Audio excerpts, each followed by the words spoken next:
Doctor.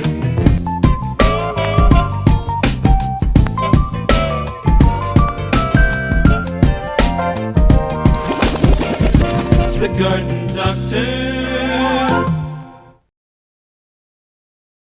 Hello and welcome to the Garden Doctor Show. Hello. We're starting to get into that fall situation that I love so dearly. It's coming. I love it. I wait all year. I used to wait all year for deer hunting season. Oh my gosh, I deer hunted 12 months out of the year. I really, and I would too now. Don't get the wrong idea. Not shooting deer 12 months a year, No.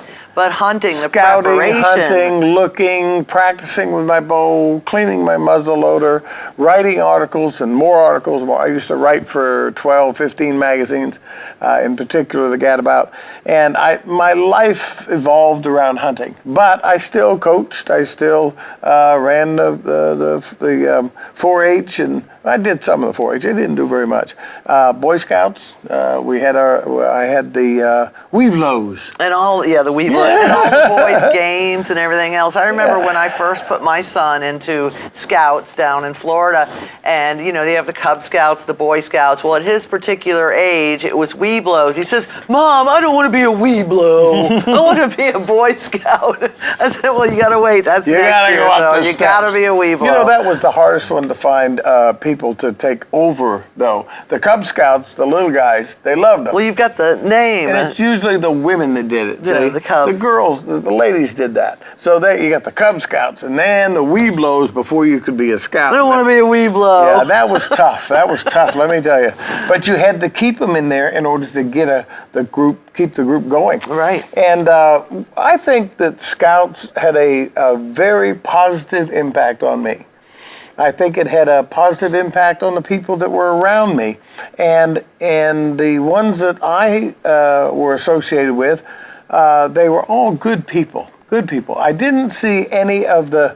There was some terrible stuff going on in the big cities here and there that we heard about, and I don't doubt it at all.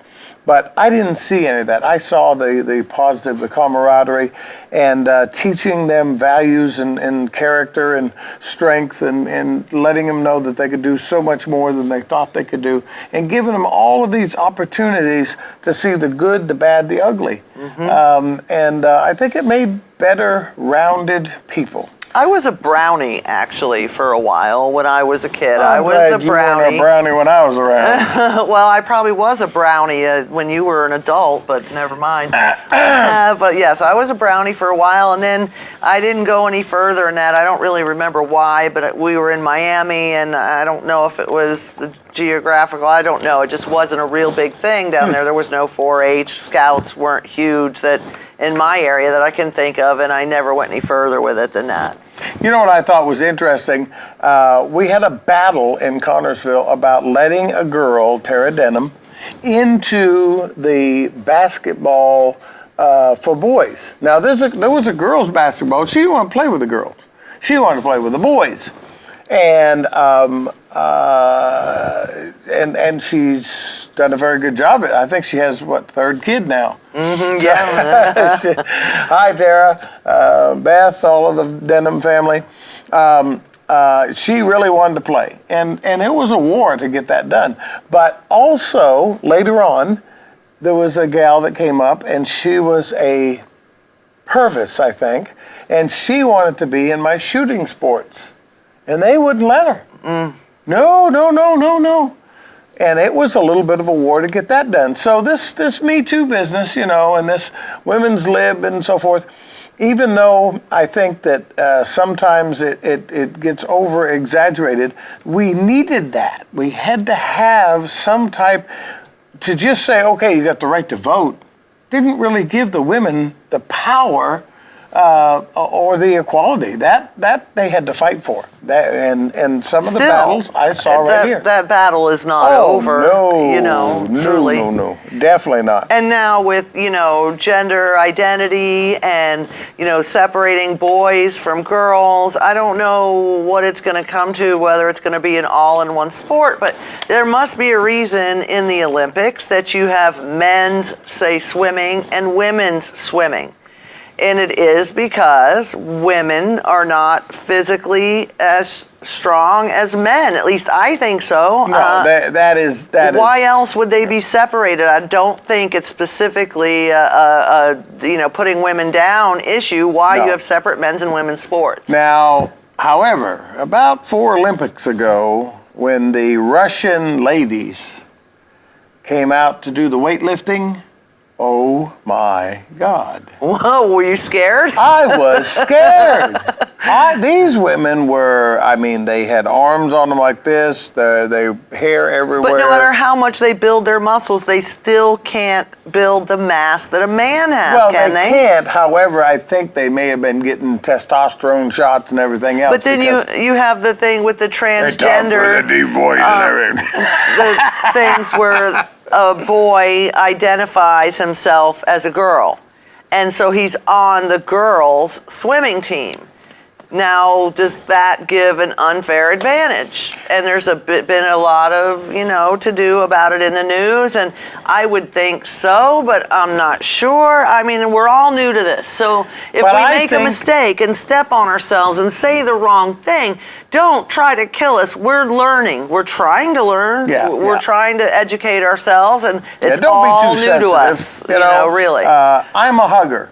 I hug, but if I hug somebody and they resist, then I don't pull them tight, I just do this thing, or one arm hug. But I'm a hugger, and if I come up to you, you're going to get a hug. Our family knows when the grandkids show up, that everybody's going to get hugged. Nobody gets in or out without a hug. And strangely enough, one of my downlines, don't show physical affection in public at all between your they son don't even and hold daughter-in-law. hands. Nope, and the granddaughter crapola. with a boyfriend never hold hands. And so I said, well, I hug you and you're okay with that? She says, yeah, but because it's you, Grandma, they tolerate it. I do not take no for an answer. Nope. If they're my grandchildren, they get hugged. Well, ask Justin. I see him in church. He gets a hug, too. There you that's go. just how there it is. I give him a hug once in a while, too. Yeah, everybody likes a hug. That's Come on. right. Everybody likes a hug. Now, we had... you even hug trees. I do. Well, maybe you're Let the me reason. tell you, I was getting to that. Are you killing them by hugging? No. Okay. Let me tell you one of the things that is, I believe that this actually, truly, honestly works. If you go to a brook, I do it in New Hampshire. You can do it anywhere around here. Go to a brook, a slow-running stream. Put your feet in the stream. Take your shoes off. Don't take your pants off.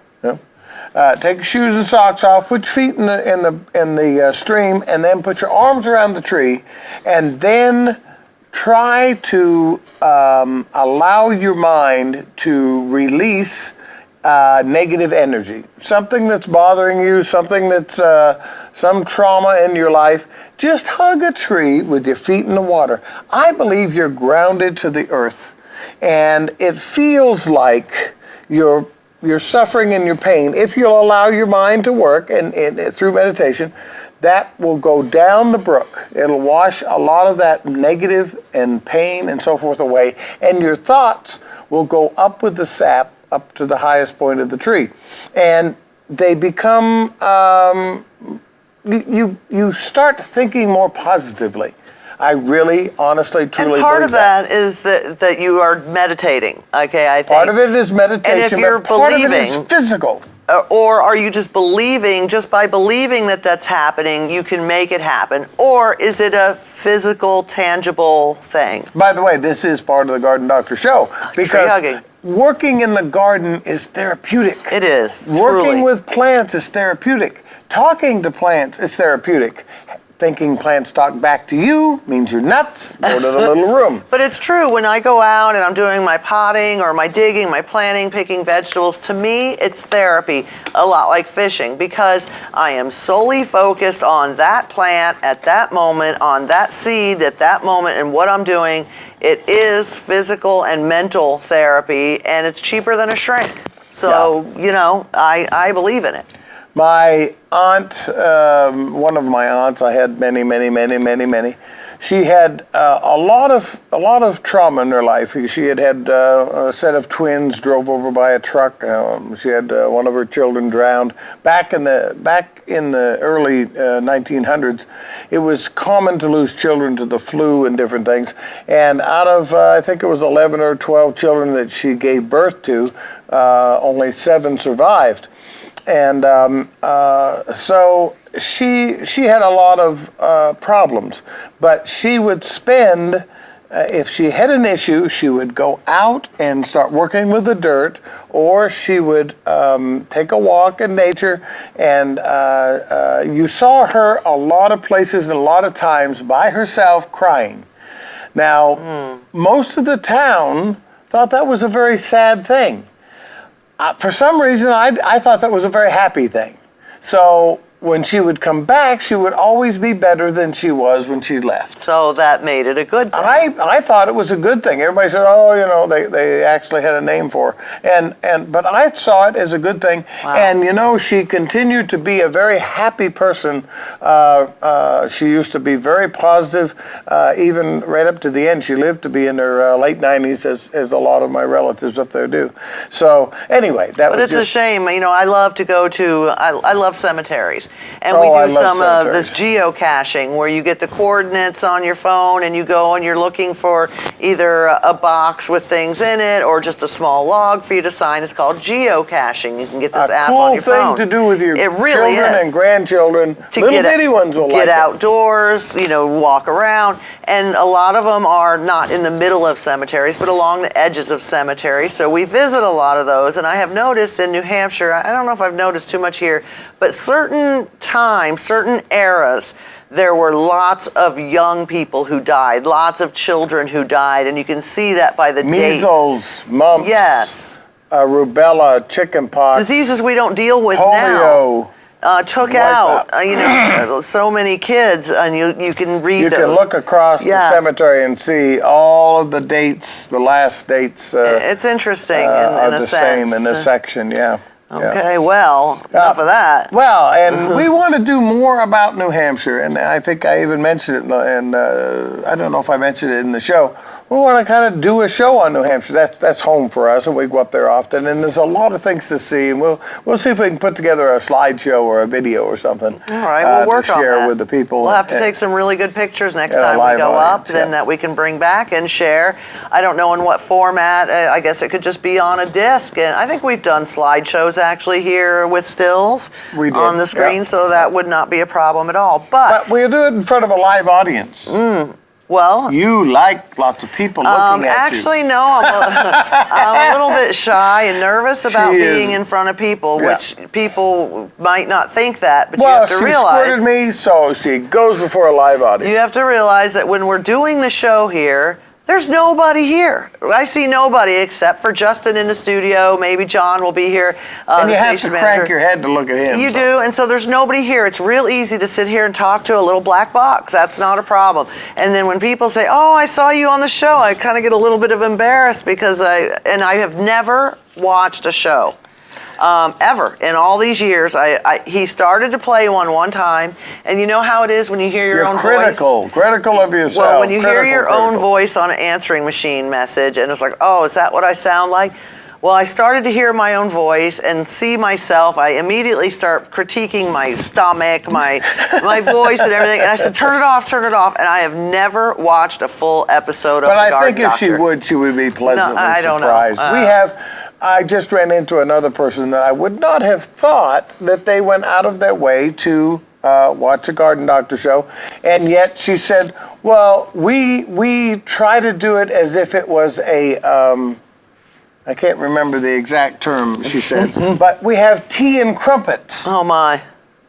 during your show, Make and they popcorn. invite people over and sit down and have tea and crumpets. Okay. Well, we appreciate that very much. I'm from England, my heritage, but I'm not English. Well, we sure enjoy the fact that we are providing something that people like to watch. We enjoy do. doing it.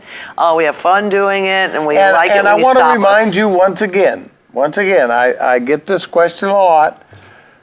We do this for free to pay back to the community. We pick up trash along the waterways when we go fishing for free. because it's what you should do to give back to the community. We do not get paid to do this show. We don't get paid to do this show. This is completely public service, and voluntary. we've been doing this for quite some time, and it takes a while to put together a show. You have to make it's a whole day affair. It's definitely an effort of love because there's no financial, monetary reward for it. He's retiring, been working on. So we don't get referrals. We don't get more landscape jobs because I want less landscape jobs.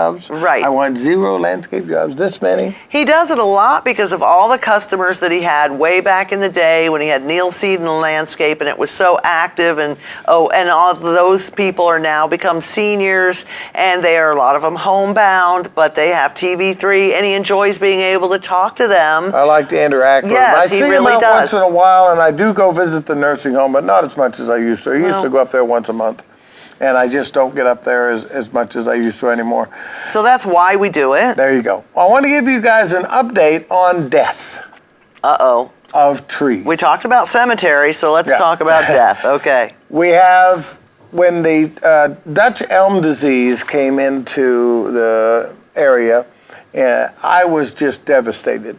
And I knew I could find a solution. And we did. I did some studying and more studying and more studying and more studying. And I found that the universities had been doing a lot of tests, and they had come up now with some resistant elm that you can plant to reforest with elm trees, which is a great thing. But what happened was man, in his infinite ignorance, decided that it was a good idea to spread the Dutch elm disease. Oh, no. And we actually did spread it. Now, we didn't do it on purpose, but every time we cut a diseased one and then kept cutting, we brought the disease from, let's say, there's 50 limbs on this tree, and only one limb was diseased. You cut that one, and you go around and cut the rest of them, they all get it. Spread it. Oh, wow. And then when you finish cutting that tree and you move on to the next one, you have spread it again. And then the birds did. Unknowingly, right. The birds carried it because we opened the sap up. So they were able to get to the disease and transmit the disease with their feet and so forth. So, and once it got spread, it just literally wiped out all of the...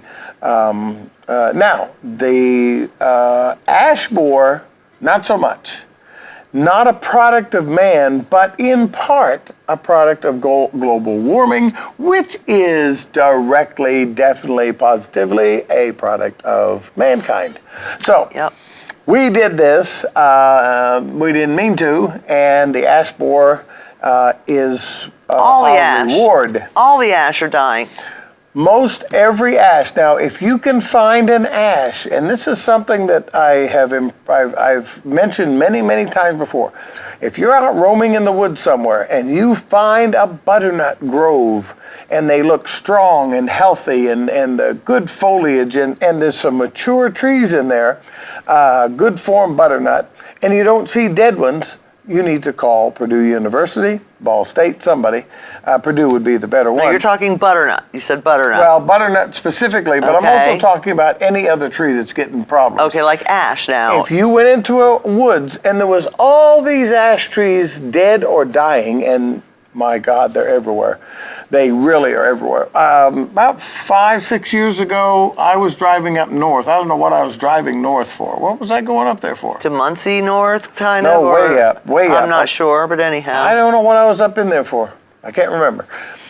And you could see just massive areas of ash dead from the ash borer. And they didn't know what to do with all these dead trees, and they were trying to figure out, and then they put a quarantine on and said you can't take them out of the county that they were cut in. And then you had to sterilize them with steam at a certain temperature and all this kind of stuff. And then we tried to find solutions, and ultimately they did come up with a solution, and it is merit. And if you have a small ash tree, you can treat it. The question is it justifiable and to treat this tree over and over and over and over again to prevent it from getting the ash borer, or just get a tree that is resistant and is So back to your point there, if you should see ash trees that are not diseased in a Right. grove, you should report that to Yes, Purdue? if you see a tree, you've got all these other trees, and here's this one shining example that it's healthy and it's alive and it looks like it has not been infected. It might have some properties that they need to know about. Natural resistance is Gotcha. a real deal. Now, deforestation, when we go in and cut all the trees down, and we don't, I really think that we should go into a forest in New Hampshire, wherever it is that we're cutting lumber, find the healthiest, strongest, biggest, baddest oak tree, mark it, and leave it. The strongest, biggest, baddest grove of pine, maybe 3 or 4 pine, and they don't show any sign of white pine disease or anything else, and mark it and leave it. Put a GPS tag on it and say, these trees stay here forever. Well, isn't that just like the human race? I mean, survival of the fittest, right? The weak die, and over, of course, millions of years. But isn't that how plants and just about everything works? The strongest can go on and... Well, it would work that way. However, when we're cutting trees for lumber, we don't care. We just clear cut. We just cut everything. There's no real thought put into Not the as much as ecology. there should be. Now, for those who are not familiar, and I didn't know when you first mentioned it to me, what exactly is the ash borer?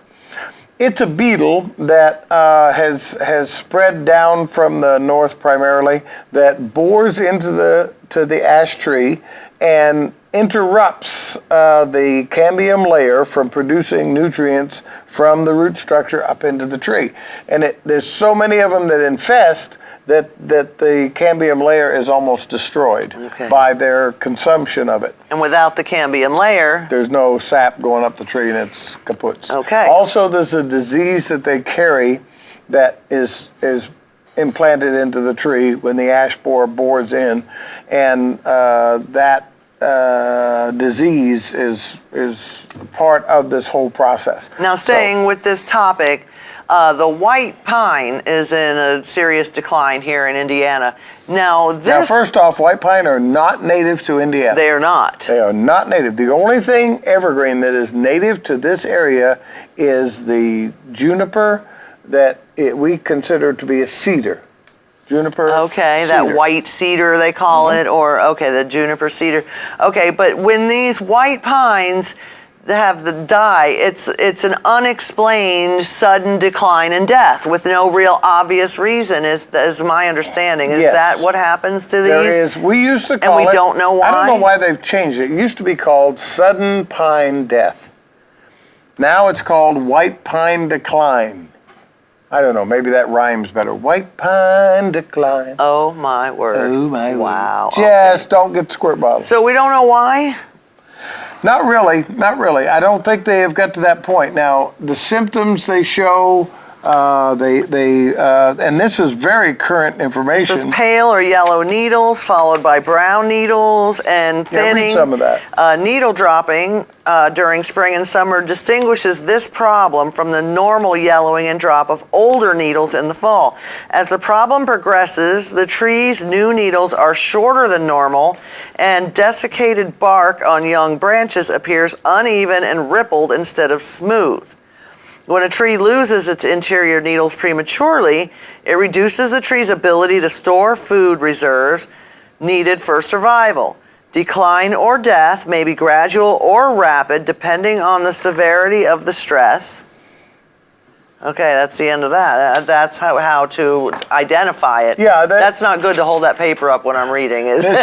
There's a bunch. That There's a works. bunch of needle drop. Okay, on pines. It's very common. If you go into a stress from drought, if you get an excessive amount of water, there can be some needle loss just from stress. Well, here's another important fact here, that salt injury to your white pine looks similar to this white pine That's decline. the next thing. However, you will only see it on the side of the white pine that is being exposed to those salts, but it looks very similar. Also, the sprays that they put on for golf courses, lawns, and so forth can drift, and they can cause foliar needle drop. And you can get, on occasion, a pine tree that grows too dense. And when a tree grows too dense, it loses its interior foliage, the needles, leaves, whatever happens to be on the inside. Well, then you have other diseases that affect the white pine that can actually make this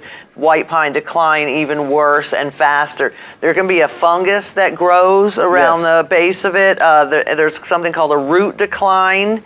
There's a root rot caused by a fungus-like organism that also is associated with declining pines. Actually, you can't even just by the symptoms, you can't say it's that fungus without testing it scientifically. Yeah, there are ways to treat, though. When you get done with this, we'll go to And they that. also have borers of pines that If you that see attack white them. sap coming out, that's a specific ailment. It can be a borer or it can be a disease.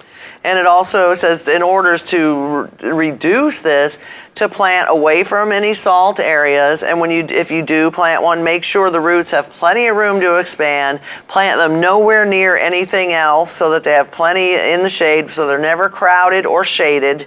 Okay, you want a sunny area where they're never crowded or shaded. Yep. And it says mulch 2 to 3 deep inches in the drip line of the tree to conserve moisture and prevent weeds, okay, while keeping mulch from touching the base of the tree. So the drip line is with the tree is this big, tips of the where tree. it would drip, and so that big circle is And normally the tree will mulch itself with the drop of the needles and so forth, but that can become a fire hazard because it's so dry. So you want to cover that area with mulch. The stuff from down at the recycle is fine. Okay. And you want 2 to 4 inches out around the drip line, but you should never, and you see it all over town, all over the country, all the time, you should never bank the bark mulch up against the trunk of the tree. Matter of fact, you shouldn't put stone up against there either. Pull it back and leave an open ring around these trees that is a good 8 to 10 inches to allow that crown to breathe and allow that I see that a lot, the mulch piled up around the base ever should do of that. trees. That just of any invites tree, all right? sorts of problems. Okay. Yeah, Any tree. definitely. Okay, well, Does it have any solutions on there? No, not really. There's no Okay. solution, just telling you what's happening. If the tree is young, if the tree is this, that's part of it, right? Well, it says to help manage and control the decline, remove and destroy any white pines that are already dead because they will attract insects and what have you. You should plant them properly, have soil with good drainage, and avoid planting in soil with a pH of higher than 7 to avoid chlorosis. We have very little of that, but it does happen on occasion. They like a more acid soil, and we usually have a little bit on the acid side, even though we are an alkali state. We are a lime state. It says here, in areas where the soil is not optimal, consider planting a different tree species. Yeah, and that's one thing that I am going to strongly recommend. Look into species that are resistant. There are a lot of good spruce. Well, it says here, Good white spruce and Norway spruce often do well in many sites where white pine would be under stress. That's exactly correct. White spruce is something that we do not plant enough of around this area. Bald cypress and Bald dawn cypress redwood. is fabulous. Dawn redwoods, but both of those get very, very large, and they're deciduous. They lose their needles in the fall, which I think is cool. like that the is larch. kind of cool. Yeah, you're used to seeing pine staying, with needles. all the But time. one thing that you can do, if you have an entire row of white pine and you start to see this pine decline, you should get a trencher and cut the roots between these pines so that they don't intertwine the root structure. Now, it won't last very long, but if you have a pine that is in decline and it dies, the next pine has probably picked it up through the contact with the root structure.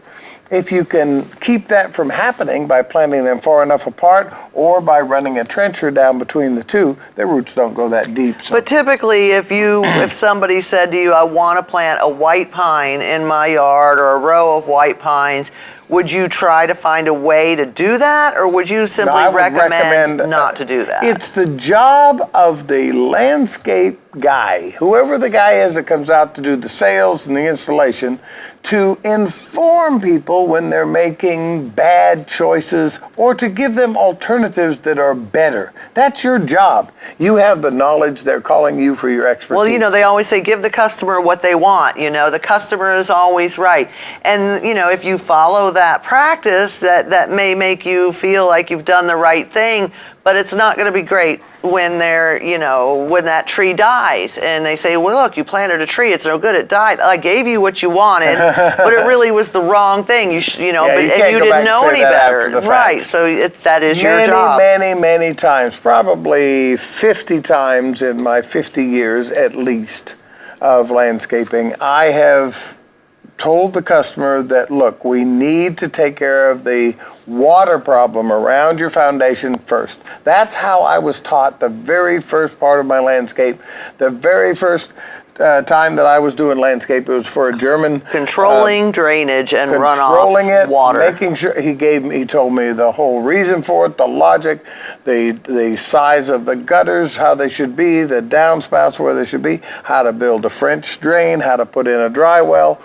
And all of these things were important to do before you did anything else, because the house may look good if you've done a nice landscape, but if the land is sloped improperly and the water is not shed properly, the house will eventually rot and fall down. And there will be major problems caused by this drainage situation that you could have solved. And it will be harder to repair later now that you have trees and shrubs in the way. Next to impossible. But when all that is gone, it's quite simple to fix and repair. So here you are, you're trying to do a landscape for these people, and let's say they want to spend $5,000, which is not an unusual price for doing an average landscape. So of that $5,000, you're telling them, okay, now, before we can do anything, I need to put $2,500, half of it perhaps. Sometimes it's a lot less. Sometimes I can fix it so simply I don't even charge just for with it. slope. Just by adding soil. But let's say it's $2,500. Now you have got to be the better salesman. You have got to tell them that this is what needs to be done and has to be done first. This is the most important thing we do if we do no landscape whatsoever. More important than flowers and trees. More important. Now, speaking of the... And so what I normally do on a job like that is I insist that I do the... And Yes. I have had to walk away from 2 jobs where they said, no, that's not what we want. We want just. You have to hire somebody else. And I said, no, I can't, in good conscience, put you in a landscape that is going to cause damage to your house when I can fix that. But as I said, in many cases over the years, I've looked around and... Well, in general, people are thankful and appreciative of solving this issue well, that they didn't really even know. Well, they don't like the idea that they're... And then this one... well, that might explain why I have water in my sub pump all the time. Exactly. There was about 15 people here that I worked for in Connorsville that specifically had water problems in their basements. And they didn't call me for that. That was not, Dr. Weber didn't call me for that. I was doing his landscape and around the pond and everything, and he had a gentleman out, gave him a price of $15,000 to fix the water problem in the basement. And I said, well, I hadn't even looked yet. I said, well, we can fix the water problem in the basement.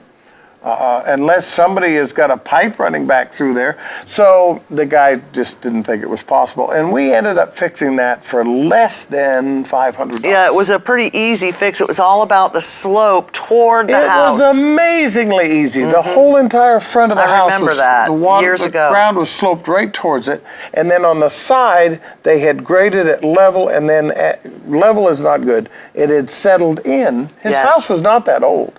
And they did have a drain that ran all the way around the house, but it didn't go anywhere. And then they had run their downspouts into that drain. You never, ever do that. And you put in a French drain, if I'm not mistaken, I put in right? a couple of French drains, which is just, you dig a hole in the ground. And you that put really in the was an coil. extra precaution because the slope cured most of it, right? Yeah, it did, but we had some runoff Okay. issues. And you had needed somewhere that gutter water to go. Right, and the gutter water, I used it to grow a tree. Yeah, there you Each go. place I ran the gutter water out to, I put a tree there that would appreciate and be maintenance-free. self-watering, right? Yeah, and that one of them was a bald cypress. Okay. Now, speaking of the wrong tree in the wrong place, we've had this discussion before about the Bradford pears, which he is not a big fan of. They tend to have problems and breakage. They were down along in Connorsville along the tracks and some other places, and many of them broke in storms. You'll see them all over They the place continually are breaking when we have a storm.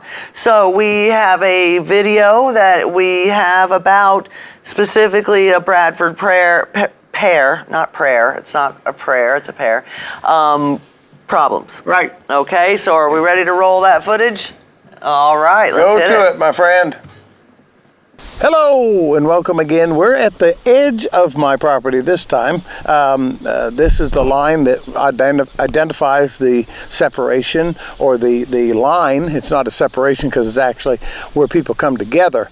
In New England, the walls were not built to keep people out. They were built so that the neighbor would come over and visit with you as you were putting this wall together. It was a community wall. And we do the same thing with this property line. Okay, so if you buy a Bradford pear, you're going to spend a lot of time in your yard standing like this, because what you're going to be hiding is this. This is a weak crown that is inherent in the Bradford pear. They all have it. There are things you can do to mitigate it. We tried to do them with my neighbor's trees here to help her out. I have tried to keep the weight off and so forth, but the Bradford pear sometimes just gets ahead of you, and I got sick last year and I did not get these pruned. You have to keep a Bradford pear pruned, which is something that I do not recommend mostly for many plants. I prefer them to grow naturally and to buy a plant that will grow naturally. But the Bradford pear, the crown is weak, or where the branch separation is. Sometimes there'll be 5, 6, 7, 8. Sometimes it'll just be a one fork, and that is weak. It allows the water in, and it has a tendency to just blow apart just like it did here. This was a very small storm that did this to us, and you can see the top here over to my left. It was too much top and too much weight to be supported by this trunk. Now, if you'll walk with me back over that way, I'm going to show you the difference between a Bradford pear and an aristocrat pear. Aristocrat is the one that was designed to replace the Bradford, because once they figured out, and really they didn't know this, they didn't sell you a tree intentionally that would split, but this aristocrat has a much stronger crown. Now, if this was the Bradford and you wanted to solve the problem and prevent them from splitting, you would drill through from one side of the trunk through the other trunk and bolt the two of them together. Big washer, threaded rod, bolted up, leave some slack, not very much, because you want it to hold fairly tight. You want to snug it up, but you want to leave a little slack so that it doesn't bind the tree too much. And you want to do that about 3/4 of the way up in the tree, halfway minimum, okay? And then you want to prune to take off the top weight, and you want to prune to thin them out. And later on, when I get to feeling better, I am going to prune one and show you how to properly prune and bolt and cable Bradford pear. Thank you very much for listening. And now back to the studio. Hello, and we're back, and I want to make a comment about the... Excellent information there. Okay. Oh, good. Yeah, that guy knows what he's talking about. I think so, He's yeah. got a goofy hat, but... Yeah, and a goofy wife, but that's all right. kind of strange. Okay. One more comment about the Bradford pear. It was sold as sterile. Now, you have to realize when these guys come up with these things, they haven't been grown forever. They're brand new to them, and they're so excited that the uniformity of the tree and the white blossom and everything, and they assumed, apparently, and they actually even stated in their promotions and brochures and paperwork that this was a sterile pear, so it would not cause a problem with the environment. Not so, not so. You can drive around all over town and look at fields and see Bradford pears out in them, all over the place. Down by us. Now you mean sterile meaning what? What does that mean? They couldn't, the seeds were no good. Oh, okay. Seeds would not result. Not true. Now, down, as you go past our house in the spring, and you look on the left, all of that woods over there on the left is probably 25 or 30 Bradford pears. Really? Those are invasive trees. They're not supposed to be growing. There. No, Oh. and they're growing in his natural woods, which makes them even more invasive because they're going to multiply and multiply and multiply.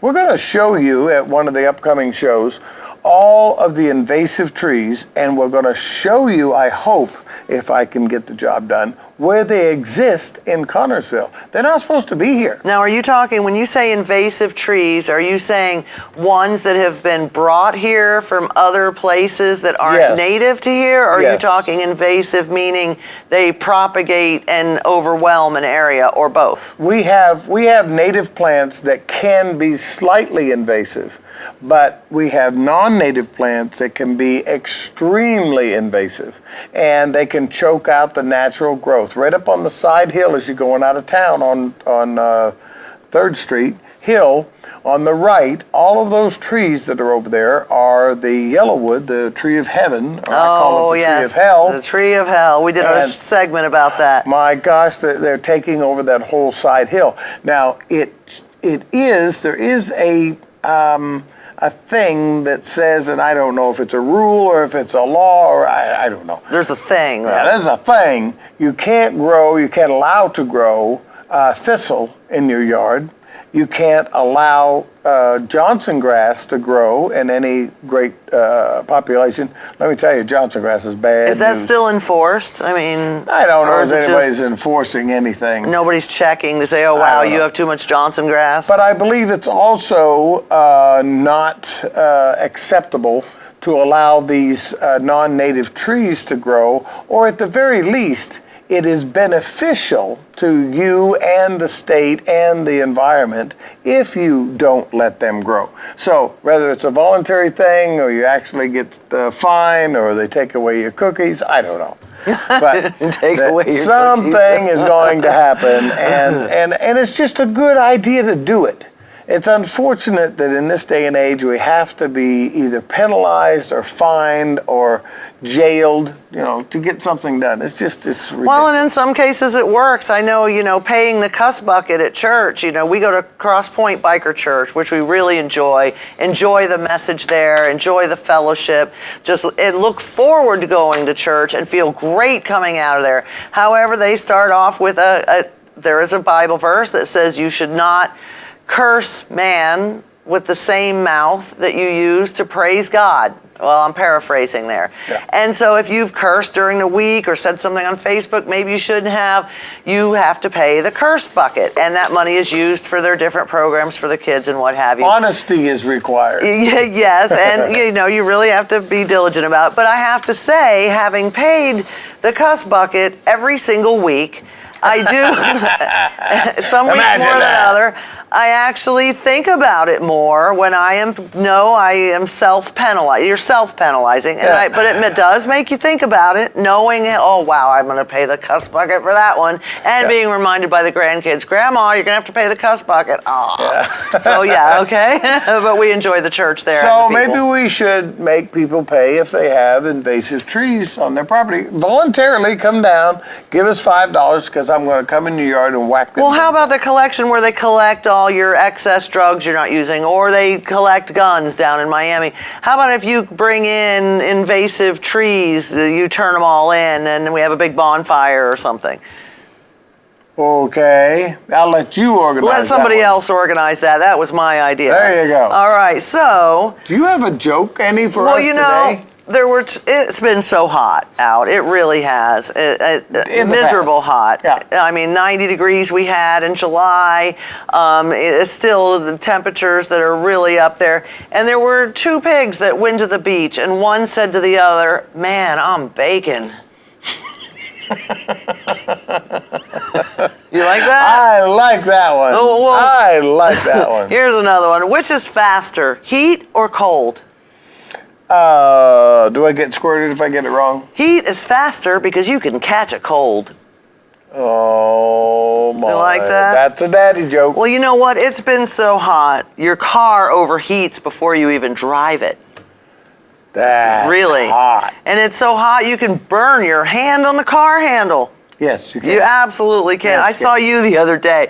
Lean up against the edge of the trailer. Oh my that God! hot black steel. steel And he was like, pan- "Whoa, that's hot." Yeah, it's Yeah, hot. I honey. have cooked myself. You really have. That- Well, I think we should play a game. We got such a good response Oh, to you know our what? game. Yeah, that was interesting. Yes, we had a very good response. We have a new game out. It Let is me the see those two things you got over there. what things? Those two little tubs right there. Right there. This is a highlighter Yeah. and my lip gloss. You see how these two things Don't look use that for similar? your lip gloss. Honey, You see how similar these look? give him a lip balm. He's always asking me, "You got any lip You stuff?" know what it takes to get this off I'm once you get it gonna on give your him lips? that. That's funny. I did it. Did you really? I thought you had pollen on Mm-hmm. No, your face. you were gone to town, and I said to you, I said, "What do you have pollen on your face, honey? Rinse your face." And I rinsed and rinsed. I kept looking, and I'm going, That's oh just- my God. Okay, well, that's why I don't carry mace in my purse, because I usually carry some body spray or something to spray on. Well, I can just see myself grabbing my mace, you know, that. And never keep super glue in your purse, because it could be right next to the Visine. You know, That's you don't right. want to do stuff oh like that. my God, what did I do? What did I put in my eyes? Oh, you put, it was that breath mint stuff in Oh, my in a God. little bottle. It looks Burn like fire. you I- think? Somebody needs to label this stuff better. Okay, this is the new game we have out called Fact or Crap, the Garden Doctor edition. Okay, and I folded that up because you have two questions left on the bottom. Oh, okay. Dingbat. You can't You're supposed see. to pay attention. Okay, so he's going to ask a question. No, they want me to do the question. Yeah, you do the question. You do the All right. question. And here it comes with these paddles. It comes with this spray bottle, and if you get the question wrong, you get squirted in the face. That's just fun. It is. Okay. Now, if it was a hot day, we were outside, you know. Okay, fact or crap? Newly pruned areas of trees should be painted. Oh. Ooh. Actually, that is crap. Correct. But, Oh, listen, he's just scared. if you are pruning and you're going to spray a sucker stop on there, that's okay. If you prune and you see a disease or an insect or something like that, You should treat it with something. You should treat it with something. Yeah. Now, it just said a lot of people use tar, or there's actually wound dressing or paint. Just use really, paint. it's unnecessary because Completely unnecessary, and it does in fact slow the regrowth over it. Right, it But slows cut the that healing. Cut that tree off at an angle where you won't collect right water. where you see the collar of the limb. The limb comes back down to the trunk of the tree, and here's this rough collar. Cut it right off at the collar. Use clean tools so as to not introduce. Disinfected tools. Okay, very good, honey. Yes, yeah. Okay, fact or crap? Get your paddle ready. You should lighten up clay soil by adding sand. Yes, that's. Wait a minute. oh. That's fact. Wrong.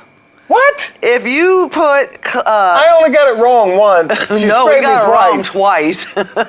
Because if you add sand to clay, it becomes like concrete.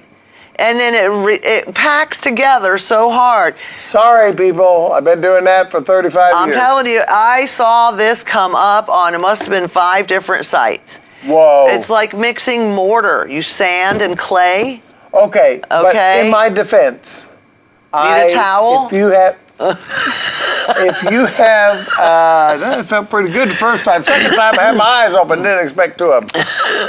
If you have a clay soil, you do have to put gypsum, which breaks down clay, and sand. But apparently sand is not a good idea. No, and it will stop drainage completely, and you should Wow. add some type of, what do I want to say? Not humus, compost, dirt. Compost, soil yes, type yeah. material, organic. That's what I Yes, was looking yes, for. yes. Organic type material to it. But I think if you look up, gypsum does break down clay. Now gypsum is like a flour or something, or a No, towel. gypsum is it's harvested. It's like a mineral. Oh, okay. All right. Yeah. All right. Let's get your paddle ready. Keeping veggies picked promotes better production. Correcto. That is a fact. Whoop, whoop, whoop. Fact. If you let the vegetables die on the vine, your cucumbers, the plant thinks, okay, I've made enough to reproduce myself, and so I don't need to make any more. Exactly. And she has conversations And they with the say plants, that and out loud. That's what they say. That's what they say. Okay, fact or crap. 4 inches is too tall to mow your lawn. 4 inches is too tall to mow your lawn. That would be fact. Why? Crap. 4 inches is not too tall to mow your Well, lawn. there comes a you certain- always say mow your lawn tall. I do. That's why I was hesitating. I definitely, positively, absolutely want you to mow your lawns taller. Please, everybody, whatever you're set at, jack that sucker It shades up. your roots. Everything is beneficial. There is no website you will ever go to. There is no book you will ever read. There is no professional you will ever talk to that will tell you to scalp your lawn or to mow it short. It's just not going to happen. Scalping okay? is the worst, actually. Yeah, nobody is going to tell you that. So stop doing that. Mow it higher. However, there comes a certain height where the grass lays over. Okay, because grass is only meant to be so tall. Even though it's called tall fescue, it's only meant to be so tall. So, if it's laying over, it's not going to cut right. So if you watch your lawn, if it gets tall enough to lay over, then you're mowing it too tall. And in most cases, that would be right around the 4.5 inch mark. Okay. All right. Fact or crap? Woodpeckers pecking on a tree means insects are probably boring into the tree. Fact. That is a fact. And they may come after your house. If you have wood all around your house, these carpenter beetles. We're actually having an issue with that right we now. have carpenter bees, In and the I have a garage. solution for it. It's the dumbest thing He in the built a world. trap for them. The traps It work works. fantastic, but I didn't. We don't clean them have out. any up this year, I so didn't put it I in. just want to spray in the hole or something. Yeah, you can do that, but the woodpeckers will come to get them and come to get any other boring insects. And what's so cool is to watch them listen. And if you notice, they chip right around like this in a almost perfect Yes, circle they around the do. tree. Okay, what they're doing is they can hear it and they're trying to get closer. So when they peck a hole and they listen, they can hear if the insect is higher or Nice. lower, left or right, and then they can better hone in on it. They're making rings to kind of drive them into the middle. That's awesome. Yeah. All right, fact or crap? When it comes to planting bulbs, deeper is better. Yes. That is a fact. Yes, and I don't know why the bulb companies don't tell you. That's but why my gladiolas keep coming Exactly. back year after year. Gorgeous things. Gladioids are not supposed to come back. They're not hardy, they're not perennial. Mine sure do. But if you plant them deep enough, they are. Yeah, come to think of it, did my gladiolas bloom this year? Yes, they're getting ready to. Oh, they Well, haven't. they have bloomed, yeah. Oh, okay. Sorry. Somehow I missed it, or they were in the weeds. Yep, we were fishing Okay. in southern Bulgaria. Okay. Get your paddle ready. April is the best time to seed your lawn. April is the best time to seed your lawn is crapola. That is correct. As we discussed, either in this show or I think in a previous show, that mid-August to mid-September is the best time to reseed your lawn or start new seed lawn. That's right, as long as you protect Spring it. is okay. You can sow in the spring, but you're going to get torrential rains that are flushing. You're going to get temperatures that are not complementary. And even though it's natural for seeds to drop in the fall, freeze in the winter, which you always want to freeze your seeds, your lawn seeds, and then grow in the spring, what is happening there during that process is the seeds are working their way into the ground. Freeze and thaw action draws them down, snow pushes them down, so they're not laying on the surface of the ground. So if you're going to sow in the spring, you want to rake them in gently now, don't bury them. Rake them in, throw the seed out with some sphagnum peat moss and drag your rake over the top of them, throw some more seed on the top, and then drag that in the opposite direction, and then cover it with a heavy layer of straw. Good thick layer of straw until it grows, and then you can start pulling it off. All right, I've got one last question. One last question. Well, actually, I think two. Get your paddle ready. Okay, our station manager, John Pawsey, believes that climate change is a hoax, and he is right. Is that fact or crap? Crapola, John! Crap, Crapola. John, crap. We said crap on your TV. I actually went to the North Pole and talked to the man. You know? I I'm did. sorry, John. The evidence is there. I don't know what It's you're there. reading or where You know, you're in denial, and I'm not you're talking in about denial. a river in Egypt. There you go. Okay. We just wanted to set the record One straight. last question. Squirt John when he comes in. It is best to fertilize your lawn 4 times a year. Okay, that is crap. You are going to... Why'd you do that? I just wanted to. No, he's right. That's crap. To put fertilizer on your lawn 4 times a year, now you have to realize that this is a natural growing thing. If you mow it tall enough, it will kind of fertilize itself to some extent, and you don't take away the clippings, which you're taking away the nutrients and so forth like that. You do need to add, because we're not happy with our lawns being just a natural lawn, you do need to put on a weed and feed and some fertilizer. But one of the reasons that we think we have to fertilize 4 times a year is because that's what we're told. But in reality, you can, by putting lime on your lawn, you can release a lot of those nutrients that are just laying there and doing no good whatsoever. pH check your lawn, and instead of putting fertilizer on 4 times a year, perhaps put lime on 1 of those times. And I actually only do my lawn once in a great while. And my lawn is beautifully green. Has very few weeds. We do have moles. We're going to have to poison them. And there's a few spots under some trees where the grass isn't as where lush. I parked a boat for, and it died out. And it'll come right back. Right. It has some places have a lot of shade and they're under a tree, and so of course it's not going to be as lush right there. But now, the sudden white pine death, as she listed all of the symptoms there of white pine decline, but we have experienced sudden white pine death. I don't recommend white pines that you plant now. I want you to look at silver spruce. It's a fantastic plant. Look at Douglas and Fraser fir. Make sure that the environmental conditions that you have are conducive to these plants. Norway spruce in both the standard and in the weeping form. And if you look around town, back in the 80s, I planted a lot of weeping spruce. And there are weeping spruce all over town. There's a beautiful one up on Summit. There's a couple up north. I think I planted 60 altogether. I used to get them in every year. I love weeping spruce.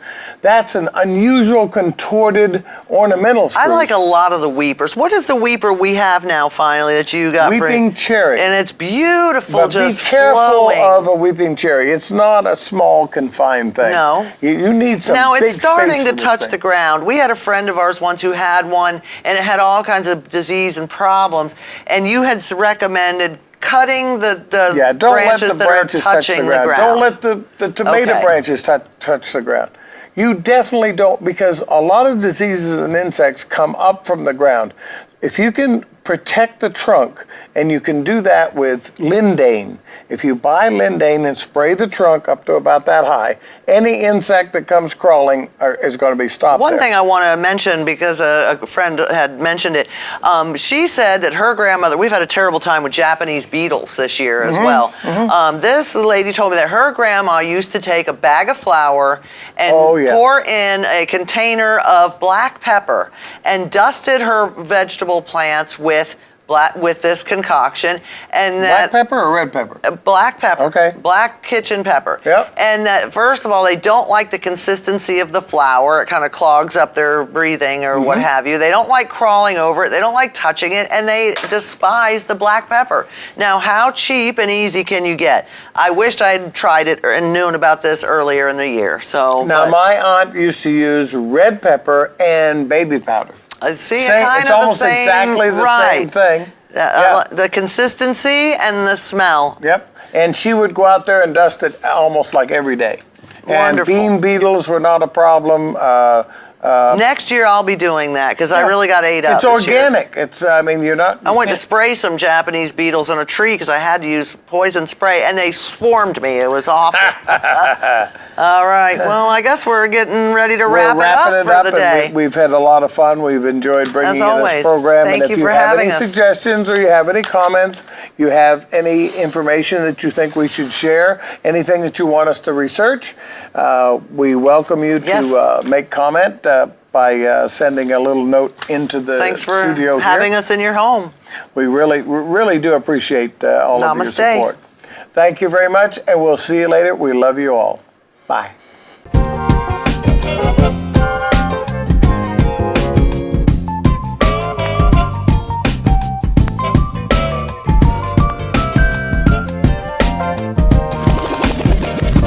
The Garden Doctor.